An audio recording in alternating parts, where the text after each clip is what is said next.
Okay. And as you no doubt remember, we are in the middle of a lecture series, and the topic of the lecture series is Alone Together During a Pandemic. We've interrupted it upon occasions to talk about other things and current events. But what I'd like to speak with you about today, and it's a continuation of the topic that we began last week, is really the political economy. Um, of new technology, and in particular, the political economy of a new phase in our technological development. And that is a phase in which more and more data is being collected about us. And so I'm going to refer to this as the digital assault on our privacy, as well as the digital assault on our attention, which is something that we've talked about together already. And I've got my images of the panopticon here, right? Jeremy Bentham's design for a prison. In which everybody is potentially constantly surveilled at every moment of their day. And this is somebody's cartoon suggesting that something similar is going on with our computers, right? So we're now in a digital panopticon, always visible. And I want to start by kind of synthesizing what we've covered together already. And to do that by talking about and when I say synthesizing what we've covered, I'm not going to go back to the stuff on psychology, the individual self-presentation, but just to stay really on the topic of attention and knowledge, and the idea that we seem to be in an era of epistemological anarchy, right, in which everybody can put whatever they want out via social media, and nobody can really tell, or at least I shouldn't say nobody can tell, but it's more difficult to tell the wheat from the chaff, the important from the inessential, and especially information from disinformation, and especially if you end up in the wrong quadrants of media and information system in the United States and many places in the world today, you end up in a self-reinforcing chamber of disinformation.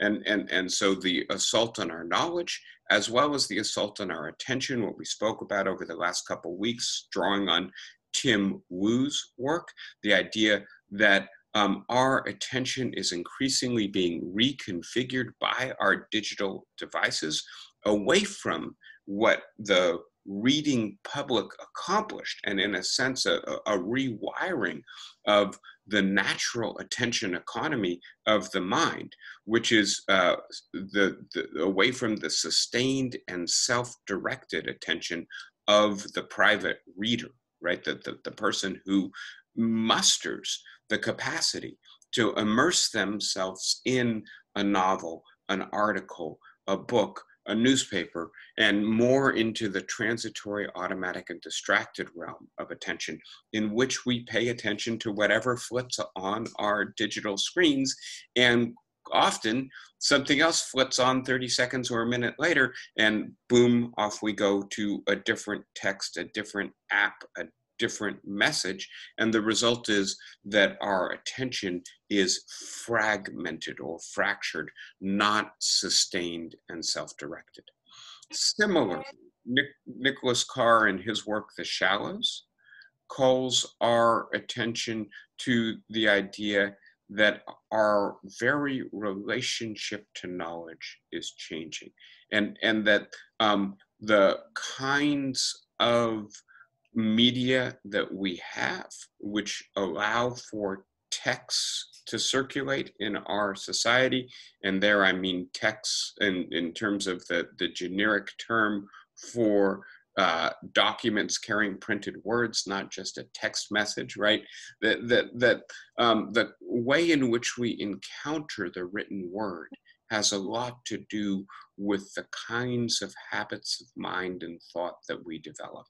And so that we have transitioned from a literary to a networked public. And the result is that a lot of our knowledge is a lot less reliable, a lot less filtered, a lot less regulated.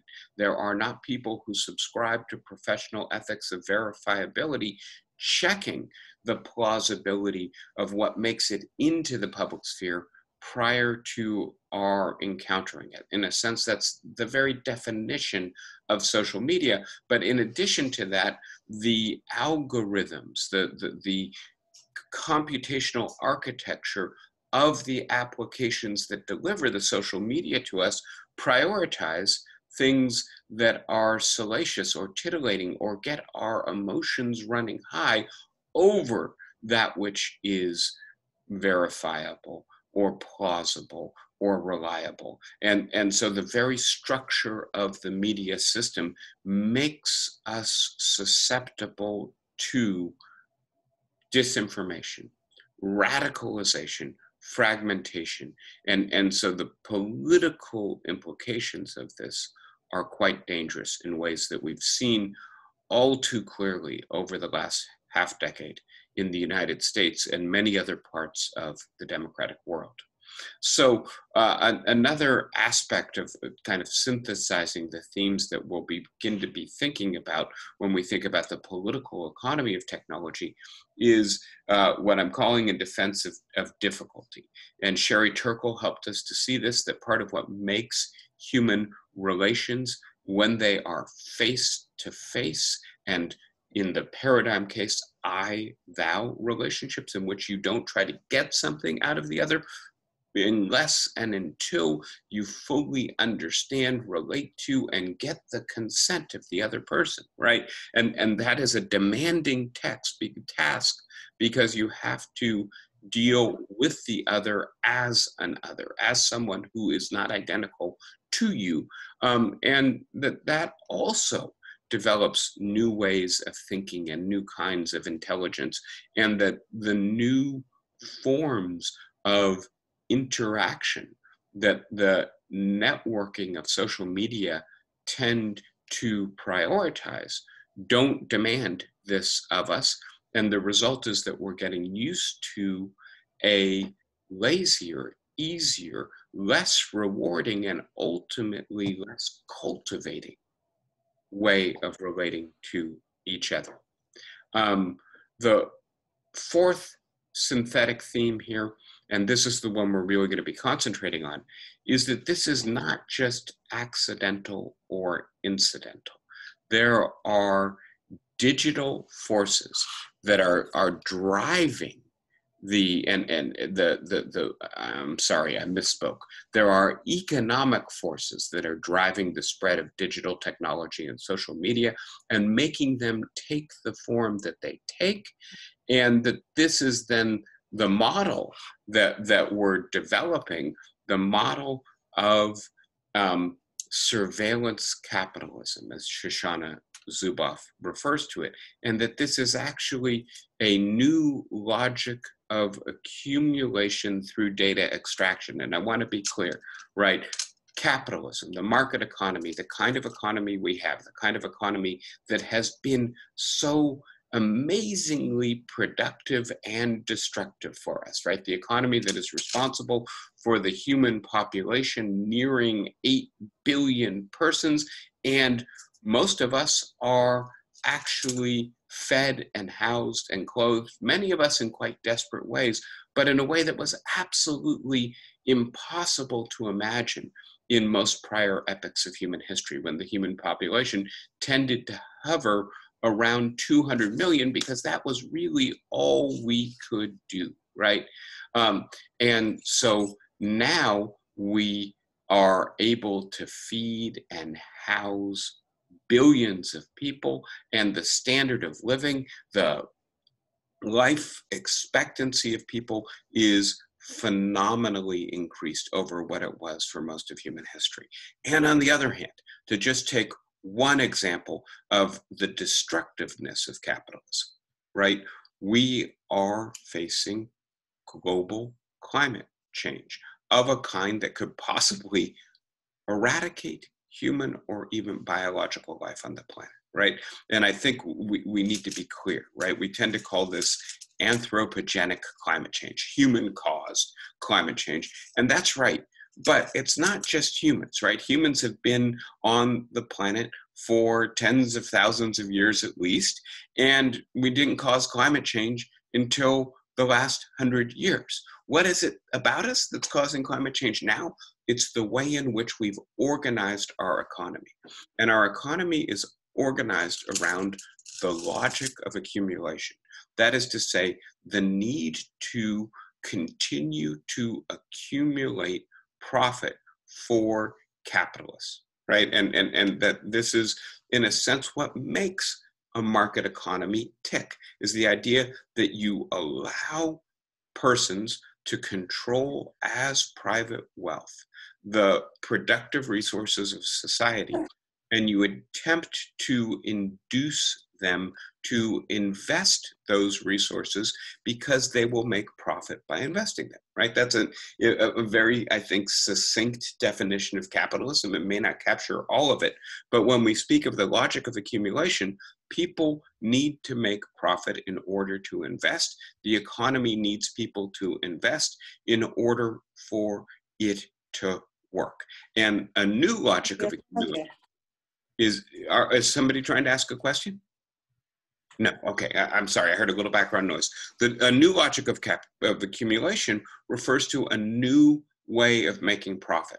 And not just like I figured out a new lemonade recipe at my lemonade stand, but something that has systemic implications, right? And so the suggestion, I think the important and original suggestion of Shoshana Zuboff's surveillance capitalism is that we may be entering a new phase of capitalism, what people sometimes call a new regime of profit, built around the idea of collecting or extracting data as a main way of generating profit.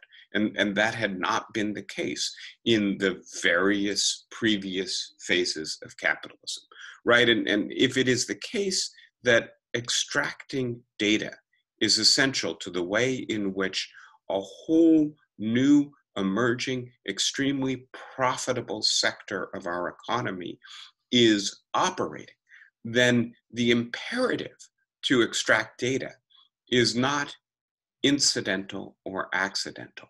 It is structural. It is rooted in the very nature of the business model.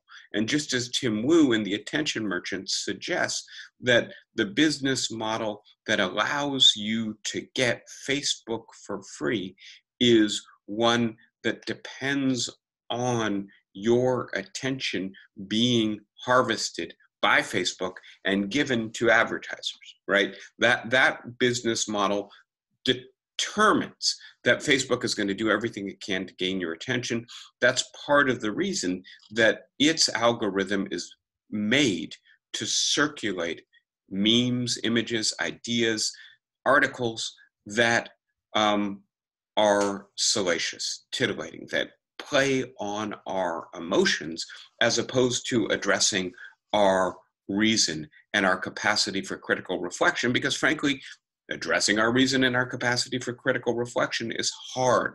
We will look away. We will go elsewhere. We will get distracted. But the stuff that titillates or outrages or provokes anxiety, we have a hard time looking away from. So the fact that a certain kind of content is circulating in social media is directly related to the fact that its business model requires it to capture our attention. And what Shoshana Zuboff is suggesting is that the new business model of Google, and I want to be clear, it's not only Google, it's actually also Facebook and Microsoft Word. Maybe Apple is getting into this game as well, but certainly the Google pioneered this model, and much of Shoshana Zuboff's work in surveillance capitalism is to document the way that Google has become one of the wealthiest, most influential, largest, most important tech companies in the world today by developing this new business model. And if that is correct, then the assault on our privacy, the need to capture more and more of our data is, again, built into the business model that Google has developed. I'm getting a little background noise, and I'm just going to try to make sure I've got everybody muted. And I just want to be as clear as possible. That's not trying to silence you. It's only trying to keep the background noise out. Please, whenever you want to, raise a comment just by unmuting yourself or by putting it in the chat bar. All right, so I think I introduced to you Shoshana Zuboff last week. I know I did. And I will just show you again that she is a professor at Harvard Business School, actually emeritus professor now. She recently retired after having completed The Age of Surveillance Capitalism, the fight for a human future at the new frontier of power. And as I said to you, that's not really a typical business school title, right? The idea that she's prioritizing the idea of a human future and the concept of power in analyzing a new model of making profit, I think illuminates the particular and I think fairly unique role that Zuboff has in the business academy. She's not primarily interested in a more technical approach. If you want to start the next Google, here's how to do it, so much as a much more humanistic approach. If you are worried about what Google is doing to us, here is a way to understand why the business model works the way it does. And I will point out to you that I think there's also a kind of polemical intent behind Zuboff's work, which is that Google tends to have a very good reputation. It tends to be seen as one of the good guys in big tech. And Zuboff is going to challenge the halo that Google sometimes wears based on what she thinks it's doing with our data and the way it's making its money. All right, so let's now dive into some of the details here. And I want to start with a clear definition of surveillance capitalism, right? And so this is the way in which Zuboff introduces the term. She suggests that it's a business model in which the accumulation of profit comes from the extraction of information about human behavior, and ultimately because that information carries with it the promise of a capacity to control future human behavior. And I want to make sure that we don't misunderstand that. I don't think the suggestion is that Google is the new big brother. And we'll get into this because she refers to Google as big other. And so there is a kind of Orwellian dimension to this. But the reason that Google and those that subscribe to this business model that Google pioneered want to capture our information and use it in ways that allows them to exercise better control over our behavior is not because they directly want to control our behavior. That's the big brother, the Orwellian model, right? To keep us placid and passive and therefore allow for the construction of a tyrannical regime. As opposed to that, the purpose is commercial, right? Which is to say, if our behavior is well enough understood that it can be predicted and manipulated, that becomes an incredibly powerful advertising tool, right? And so bottom line, this is really all about, in a sense, servicing other sectors of capitalism, allowing other companies to use the data that Google captures and the behavioral models that it builds off of that data. We'll get into this, but the idea that in fact we are potentially quite predictable, especially if a lot of information is compiled about us, that this is done in the service of generating revenues from other companies that are trying to sell stuff to us.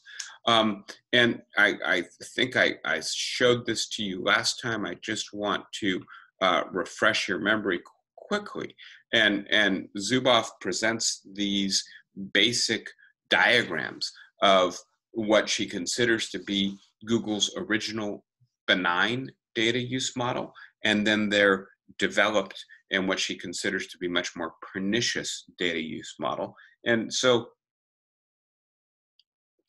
the basic idea here is that going back 20 odd years ago, right, people started using Google, and it was at a point where there weren't very good web browsers, right? And some of you may remember back to Yahoo, etc. And what a web browser should allow you to do is to find what you're looking for on the World Wide Web.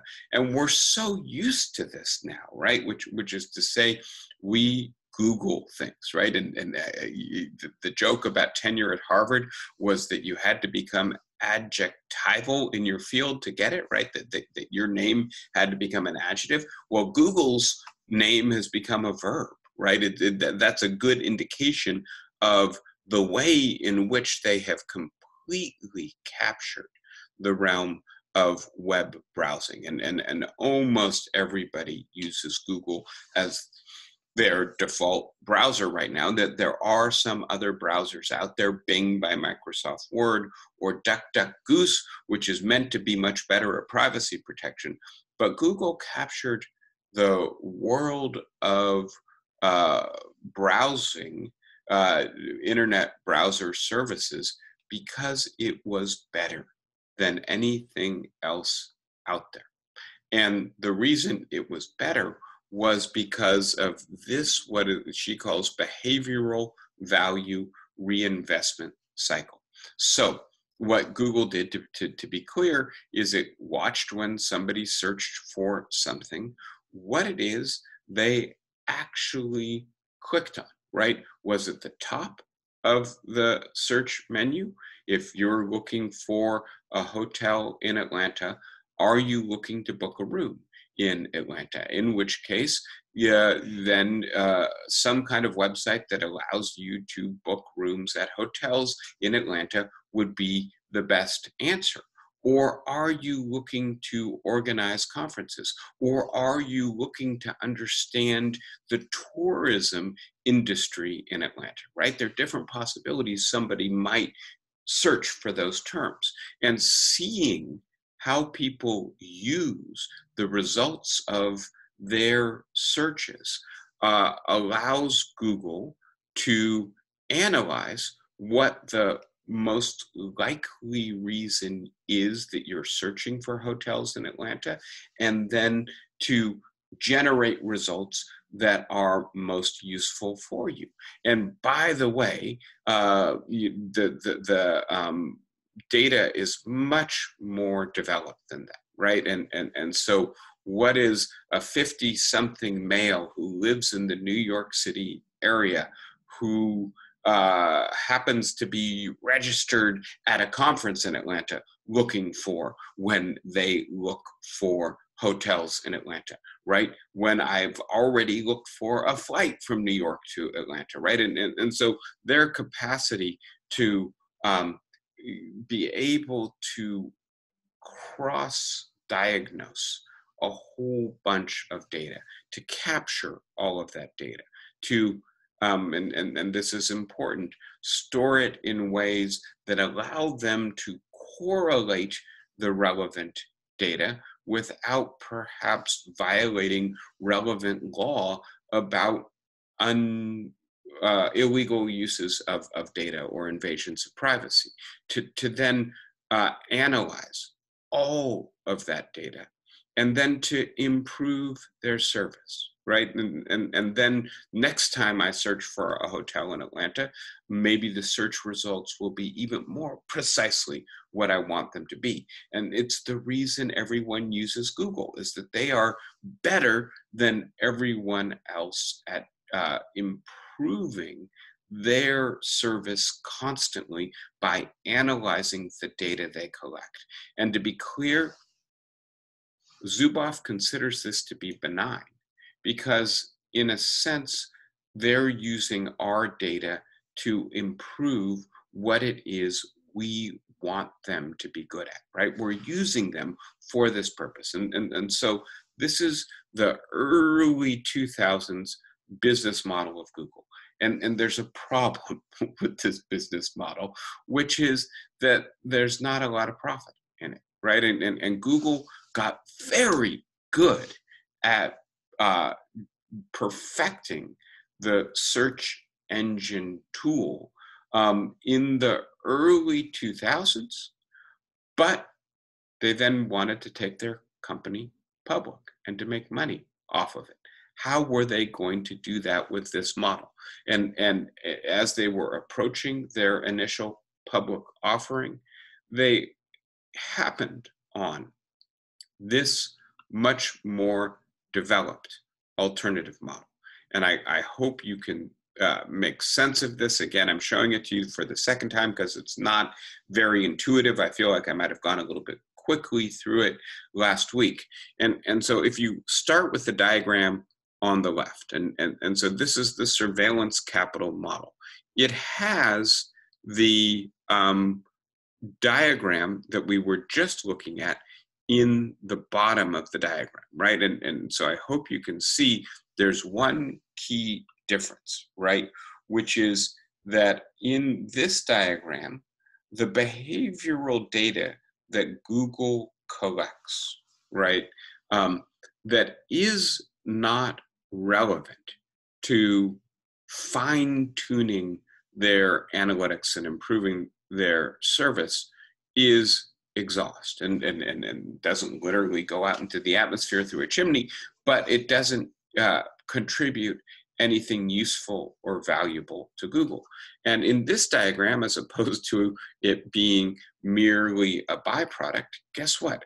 It's captured in a safe, because it turns out that that additional data, what time of the day am I looking for my trip to Atlanta and the hotel? How far in advance? How does that correlate with my other shopping habits?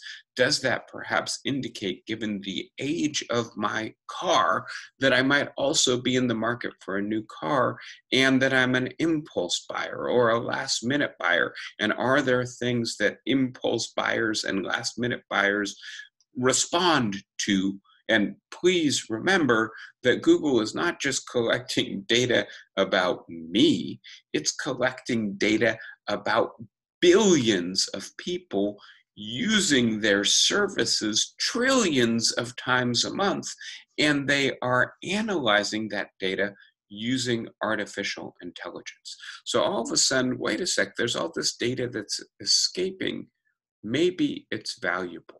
Maybe we can use it. And so the idea that it's so valuable that it has to go into a safe, right? And that it represents, in a sense, the crown jewel of Google's value, right? And please remember, when that initial public offering went out for Google, Google very quickly became one of the most highly valued technology companies in the world.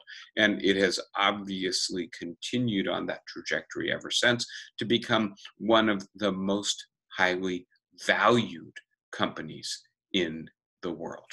And its resources are such that it continuously acquires its competitors. So in addition to the data that's valuable for fine-tuning the search engine, Google recognized that it had a whole bunch of other data, and that this is what Shoshana Zuboff refers to as the new means of production. And what is being produced is what she calls prediction products, right? And this is to say, okay, we know that David Peretz in mid-March searched for a hotel in Atlanta, Georgia, right? Okay, so what does that mean that David Peretz is likely to buy in the next week? Is he likely to buy travel insurance or a new suitcase. He hasn't traveled anywhere for a year, etc., and so on. Will he want a reservation at a restaurant close to the hotel we're staying at? And if we can predict all of these things, then we can alert our marketers. Let's alert that Thai restaurant next to the hotel that David Parrott's is in Atlanta this weekend, and maybe they'll want to sell him a meal. And in order to do that, they will need to advertise on his preferred media platforms. He reads the New York Times a lot. Maybe we can get them to put an ad in his current New York Times articles, right? And so these are prediction products. Prediction products just basically say, given his profile, his age, we know that he prefers Asian restaurants, et cetera, and so on. This is what it is likely that he will want soon. And then Google has developed, right, a market in future behavior prediction, right? And that is to say, if you run a business today, it turns out that digital advertising is absolutely key to your success, at least the vast majority of businesses today. And that is because digital advertising is so much more effective than ordinary advertising. And that is because it can be so precisely targeted, right? If that Thai restaurant down the street from where I'm staying wants people to eat there, how does it reach them? It can put their advertisements on television in Atlanta. That's very expensive and also not very targeted. Atlanta's a huge, sprawling city, and most people live quite far from that restaurant. And most people probably don't like going out to Thai food during a pandemic. But somebody who we know likes Asian food, who's trapped in a hotel, doesn't have a kitchen, has to eat out, and has a history of eating this kind of food, that's a really precise targeting of likely to be effective advertisement. And so this is the kind of thing that any successful business today has to purchase, and Google has developed a very successful market. By the way, Google can do what's called geofencing and advertise to you only when you're within a couple miles of the place trying to sell the thing to you. And the result is that it's making a huge amount of money. And some of that is taken as profits, which is part of what makes it the most profitable tech company in the world today. But other portions of the profit are reinvested into, for instance, artificial intelligence or algorithm development or perfecting the browser. And so the result is, because they've become so efficient at doing this, and there are a couple theoretical ideas here. One of them is first mover advantage. They got there first, and that gave them a very advantageous position in the market, in part because they could continuously reinvest and stay ahead of everyone else. And then there's also this thing called the network effect, which is that the more people who use a network that depends in part for its efficacy, its efficiency, its sophistication on collecting data, the more data that network is going to be able to collect, the more powerful that network is going to be. And so in both those respects, Google has managed to pretty much corner the browser market. And what we don't see, right? We tend to focus on this little circuit. Wow, what a good search engine. It gets me exactly what I want, and maybe even things I didn't know that I want. What we don't see is behind the scenes. The way in which Google is making money is not because we're doing searches on it, but because when we do searches on it, we leave a data trail. And that data trail turns out to be incredibly valuable if it is analyzed, developed, used in the right way. I see I've got at least one comment. I'm going to come out of the shared screen for a moment to look at it. And this is from Ruth. for me, Google is a remarkably good memory aid. Yes, it's absolutely true. John asked me the name of the person who wrote a book on comparative healthcare. All I could remember is that he was a Washington Post reporter. I put that into Google. In a moment, the name T.R. Reid popped up. No matter how abstract the request, Google finds it. And I'm going to be just a little critical, Ruth, which is to say, don't go to Google right away. It's better to try to keep your memory working, right? And I think all of us are tempted to do this, right?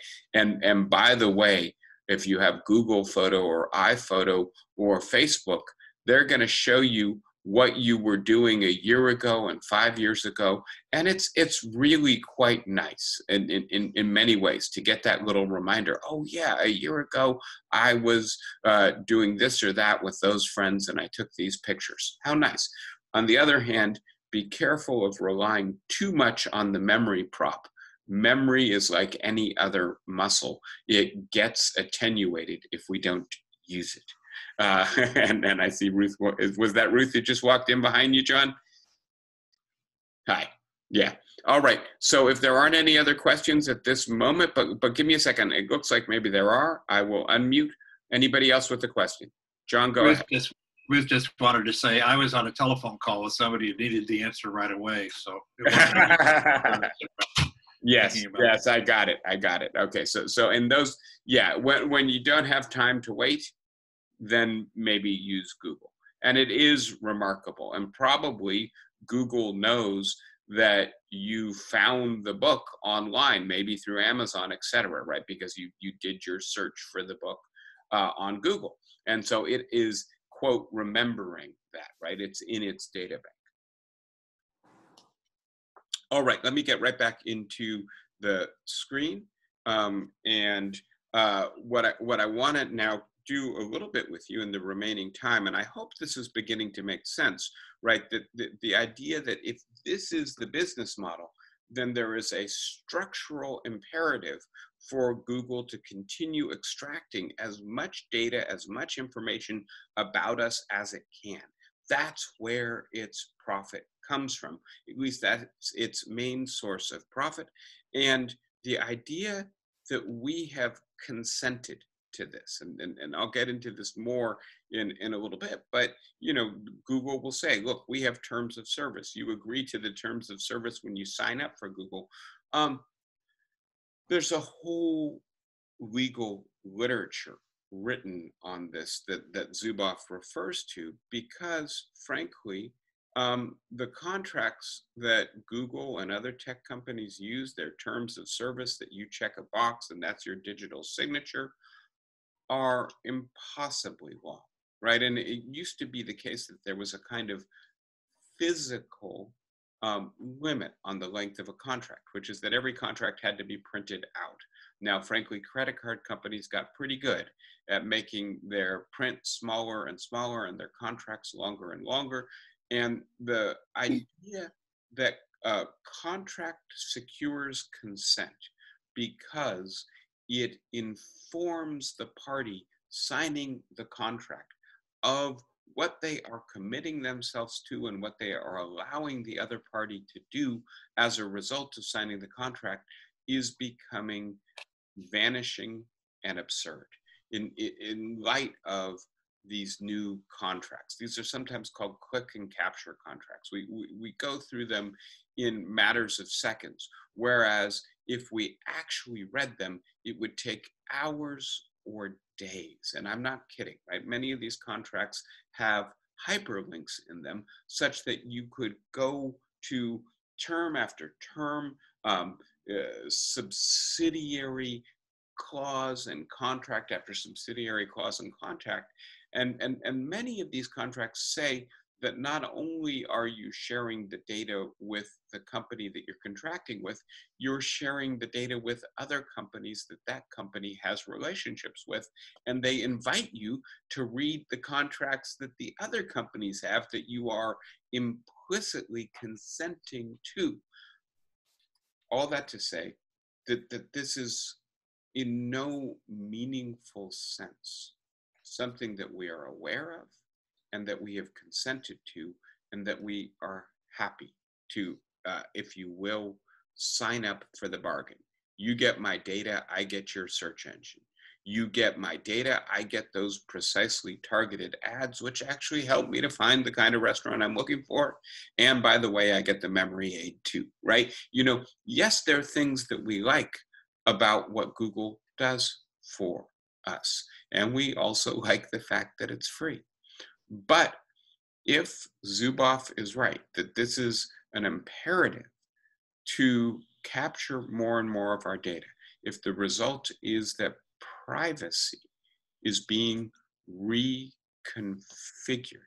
if also as a result, autonomy is being assaulted, if Google and the products its information is used to develop become more and more sophisticated in their capacity to manipulate our behavior, that is an attack on our individual autonomy as well.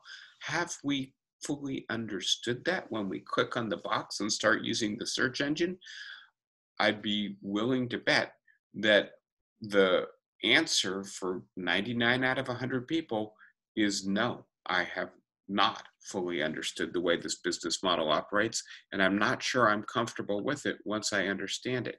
And so that gets us then into, if you will, the politics of this and the question of whether Google has evaded regulation, in part by creating this image as a company that, quote, does no evil, as a company that provides everything for free, as a company that is treating its employees with this new model of original creativity, et cetera, right? And I don't want to get into the whole culture of Google, but it clearly has tried to say we're the good guys in this new world.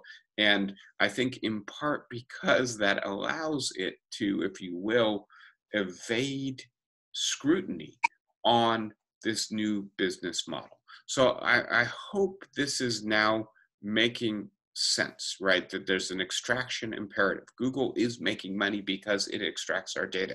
That's the only way in which it's a profitable corporation. It has to do that in order to continue to flourish.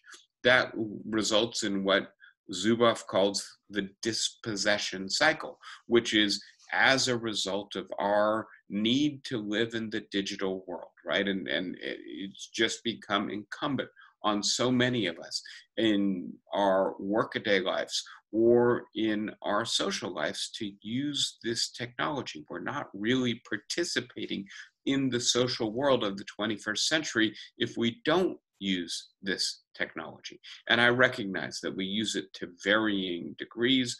Not all of us use it, but if you are under 40 years old, the idea that you wouldn't use this technology makes you like the person in the previous generation who didn't watch TV, right? There are those people, but in a sense, it made them the odd person out. We are, in a sense, almost required to use this technology, but in order to use this technology, we need to surrender control over large amounts of private data, and that private data then goes into those prediction products, and those are sold to advertisers across the country and the world and used to target us in more and more precise and effective ways to influence our buying decisions, our market behavior. And so this is what Zuboff refers to as a new kind of power. She calls it instrumentarian power. I don't particularly like the jargon, but she's, I think, trying to get us at the idea that this represents a very effective instrument for behavioral modification, and therefore that Google increasingly owns what she refers to as the means of behavioral modification, and that we may not simply want to eliminate this business model entirely, but we need to be aware, self-conscious, cautious, scrutinize, and eventually probably regulate this business model if we are going to preserve any meaningful sense of privacy or autonomy in this new age of digital surveillance capitalism. All right, so I feel like now we've got the core concepts. We'll be able to go a lot further with this next week, but I do want to leave a minute or two for discussion. So let me go ahead and unmute everyone, or at least try to. Give me a second. All right, so everybody is unmuted. Who has a question or a thought about all of this? Are you surprised is part of what I'm curious to know. Flossie, go ahead, please. You're going to have to unmute yourself, Flossie. I think you got to hold your space bar down. Yes. There we go. Good. Okay.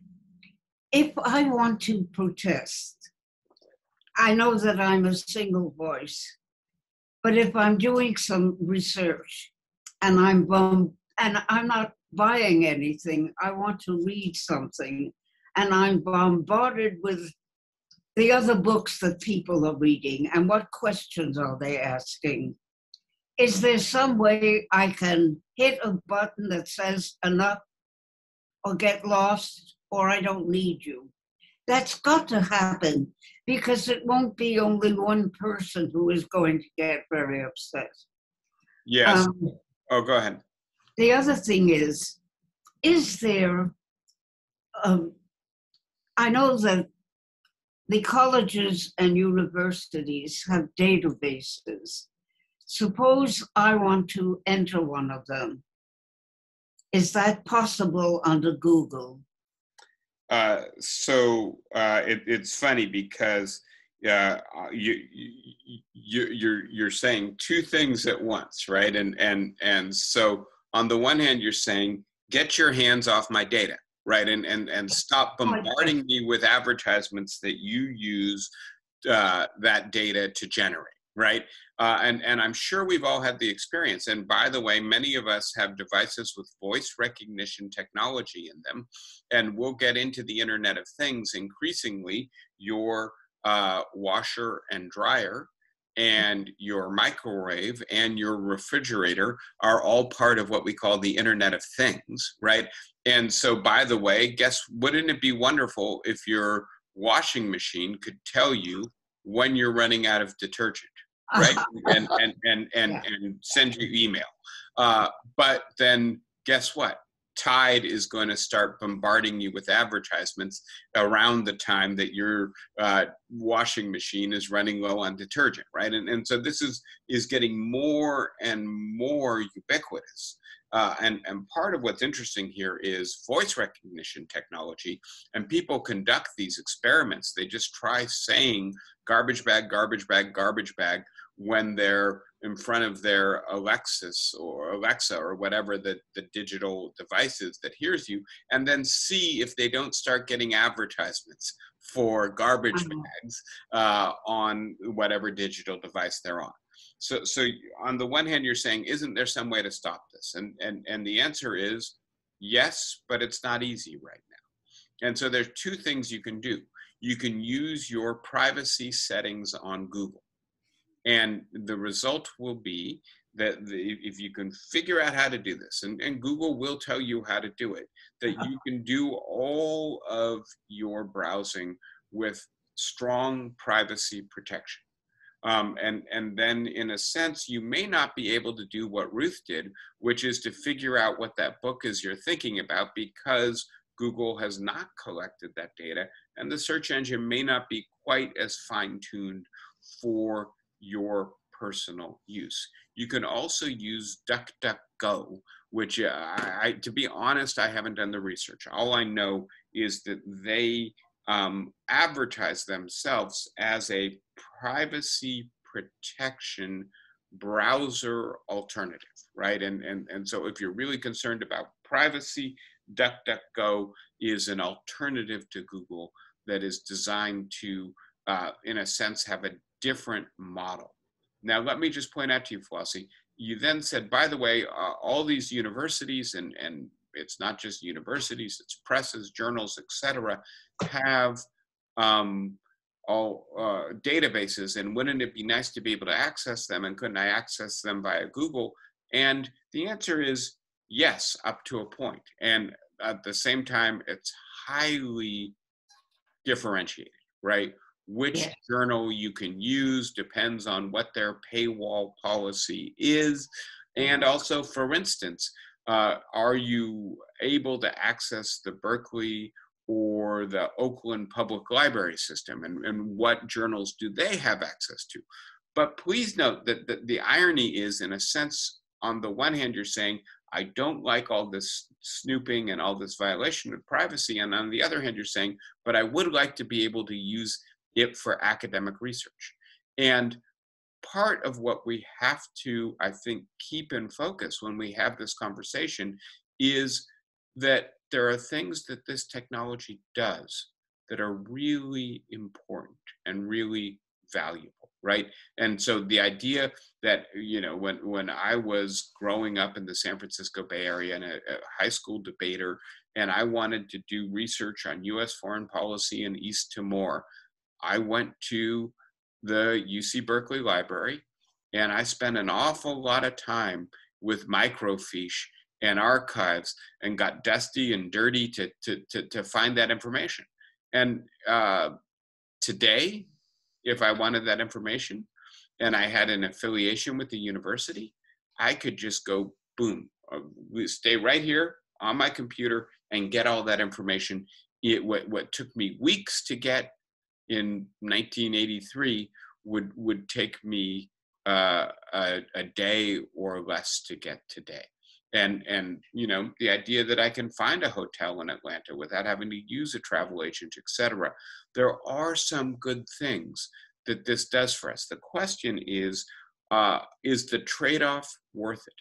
Or could we regulate our use of Google, etc., so that we got most of the benefits without having to surrender as much of our privacy or render ourselves as susceptible to manipulation? David, thank you. There's just one thing I'd like to say. If I could walk, I'd be back at the library, happy to be among my books. Yeah. So thank you for the time. Thank you. Yeah, of course, Flossie, of course. And yeah, I recognize that, and so if you're able-bodied, the convenience of Google is a nice plus, an advantage. If you're not able-bodied, it's absolutely essential, right? And so there are things that this technology does that is really valuable, and especially valuable for those, alternatively, if I hadn't lived 20 minutes from Berkeley, doing that research would have been a lot harder in 1983.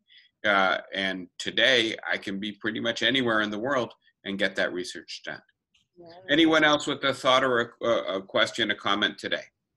No. The GTU library. It was a GTU library because my last. All right, everybody. I'm going to say enjoy the rest of your weekend. Good as always spending time with you. And I think we're getting pretty close to wrapping up this lecture series, and we'll give a little bit more thought to what we do next.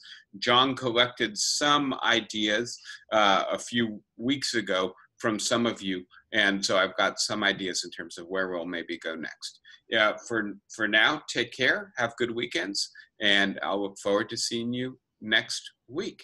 Bye-bye, everybody. Thank you. Well, the thing I was meaning was that